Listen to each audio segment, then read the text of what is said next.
All right, for lesson 4, Alejandra works at Corey's coffee shop after school on some days. A customer's order comes to $4.70.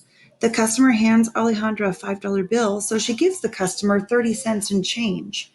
Because Alejandra loves math, she begins to think about the different ways in which she could have given the customer 30 cents in change. So, using only quarters, dimes, and nickels, try to find all the different ways that Alejandra could have given 30 cents in change. All right, well, we know that a quarter is 25 cents, and we know that a dime is 10 cents, and we know a nickel is 5 cents. So giving 30 cents in change, why don't we start with the highest first? We could give a quarter, which is 25, and a nickel, which is 5, and that would make 30 cents. And there's no other combinations that we can do with a quarter. That's the only one. So let's switch to dime. Well, we can do 3 dimes. That would give us 30 cents. But why don't we try swapping out one of the dimes for 2 nickels? So we'd have dime, dime, nickel, nickel. 10, 20, 25, 30. Okay, now let's swap out this dime for a couple of nickels. Dime, dime, whoops. Nickel, nickel, nickel, and nickel. 10, 15, 20, 25, 30. And finally, let's switch out that dime for 2 nickels. Nickel, nickel, nickel, nickel, nickel, and nickel. 5, 10, 15, 20, 25, 30. Okay, so there's all the possible combinations. So for number 2, how could you organize your list in a way that makes it easy to keep track of all the combinations? Well, I think we made a pretty good list here. We started with the highest value and went down to the lowest value. So we can just write that.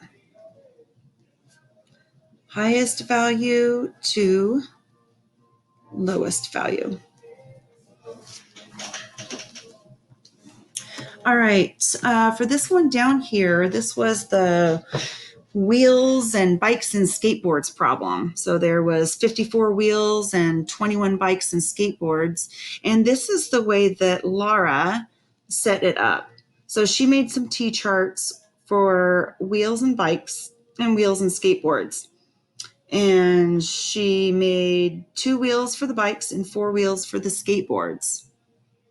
And then it looks like she did a tally mark here for the number of bikes. 5, 10, 15 bikes and 6 skateboards. And that made the wheels balance out. So what you need to do here is a description of what she did right here. Just write down describing how she did her little chart. And then up here, it says describe McKenna's solution strategy. All right, well, McKenna looks like she did 1 bike and 20 boards, and that makes up 21 total bikes and skateboards. Bike wheels are going to be 2 for that 1 bike, and then the board wheels are going to be 80 for the 20 skateboards, for a total of 82 wheels. Well, that's way too high, right? So then she started adjusting her numbers. She gave more numbers to bikes and took away from the skateboards until she finally got down to 15 bikes, 6 skateboards for a total of 21, and then a total of 54 wheels. So go ahead and write a description of what McKenna did right here. And then for number 3, this is your opinion. Which one of these makes more sense to you? This one or Laura's on the previous page? And then you need to explain why.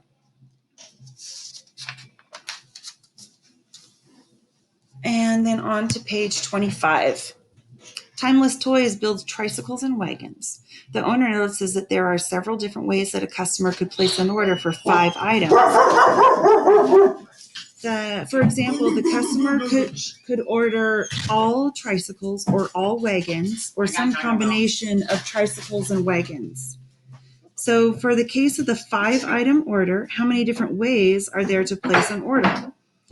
For each case, list the number of wheels that would be needed. Okay, so we can only do 5 items. They could be all tricycles or all wagons. So why don't we start with all tricycles or a combination of both?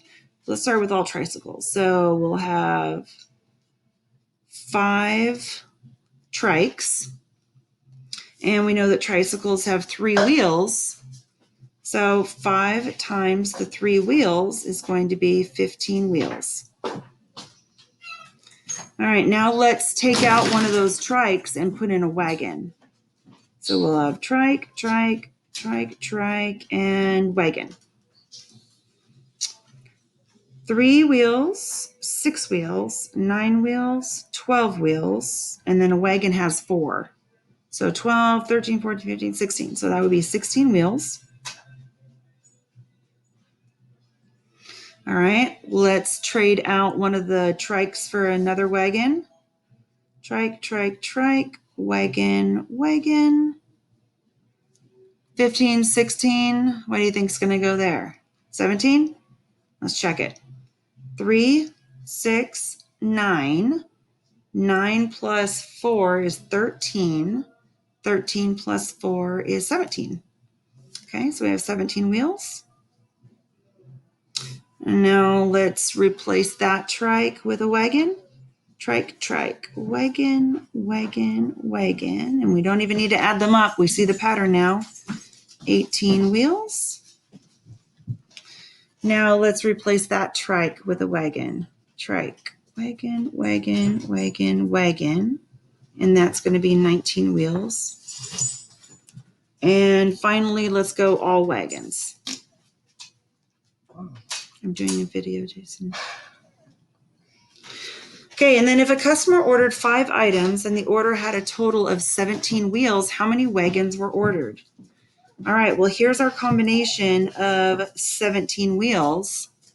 And the wagons, it looks like 2 wagons. Show your work. Well, we just did right there.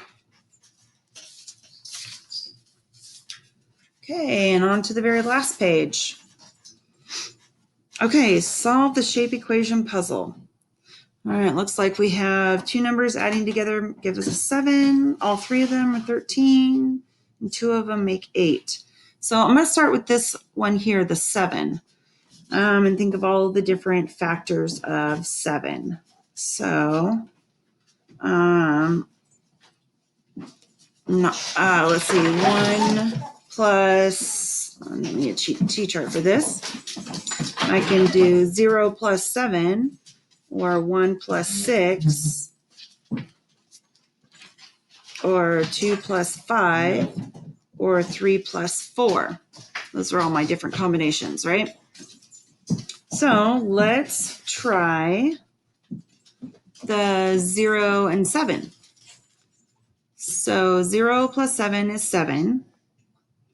If this is a 7, we're putting that up here. 7 plus 1 gives us 8. So this will be a 7, that will be a 1, and this is supposed to be a 0. But when we add all them together, we only get 8, so that's not going to work. So let's try 1 and 6. So put a 1 up there, a 6 right there. 6 plus 2 gives us 8, so 2 is going to go right there. 6, 7, 8, 9. That only gives us 9, so that is not going to work. So let's, we could try switching them around. Change the order a little bit. It could be 6 and 1, 6 and 1. So if that's 1, then this is going to be 7. That's 7. We've got 6 plus 1 is 7. 7 plus 7 is 14. Oh, we're really close. So how much you want to bet? We just need to change it by 1 right here. So we'll do a 5 and a 2. See if that works. So that's going to be a 2. Be a 5 right there and a 2 right there. So 2 plus 6 will give us 8. 6 goes there. We'll have 5 plus 2 is 7 plus 6 is 13. So we did it. So circles 5, triangles 2, square is 6. When full, the gas tank of a car holds 15 gallons. It now contains 12 gallons. What percent represents how full the tank is? So we have 12 gallons in a 15-gallon tank. 12 out of 15. So remember, the fraction line means divided by. So do 12 divided by 15, and we get 0.8. Now it's asking us for the percent. In order to find percent, we've got to move the decimal 2 places, fill that spot with a 0. So it's 80%. The gas tank is 80% full. All right, Kathy starts with a number. Oh, what number did she start with? Okay, this is one of those we have to work backwards. So let's say Kathy starts with the number n, because we don't know what it is. She adds 3 to her number, and then doubles the result. So when we double, we can multiply by 2, but we have to multiply by 2 to the whole thing. So in order to do that, we can put parentheses around it and then say times 2. Finally, she subtracts 7. If she ended with 9, what number did she start with? So let's work backwards here. First, let's get rid of our minus 7. So do the opposite. Add 7 to both sides. And that's gone.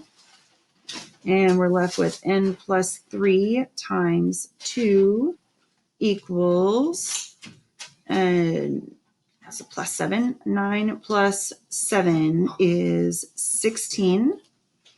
And then to do the next step, we're going to do the opposite of times 2. So we'll divide by 2. Get rid of that. And we have n plus 3 equals 8. And then our last step, get rid of the plus 3. So we're going to subtract 3 from both sides.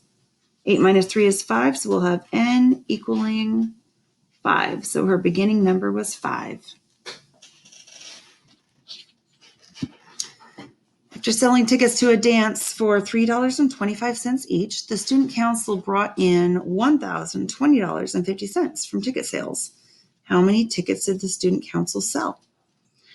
All right, well, we can take the number of tickets and multiply it by 325 to get this amount. So working backwards, we're going to have to divide. $1,020.50 divided by 325.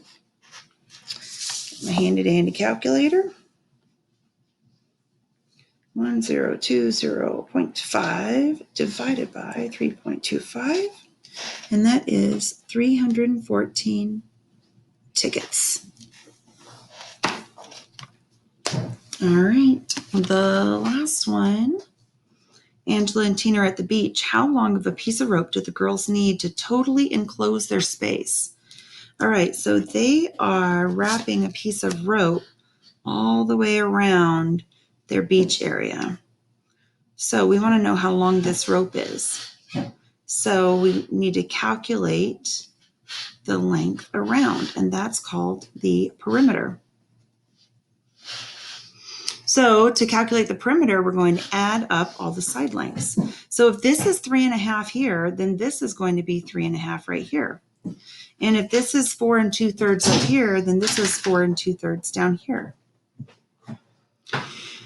So I'm going to grab those whole numbers first, just because they're easier to work with. So 3 plus 4 is 7, plus 3 is 10, plus 4 is 14. Then we need to add on some of these fractions. Well, I see a half and a half. 1/2 and 1/2 make one whole. So there's one whole. And then I see 2/3 and 2/3.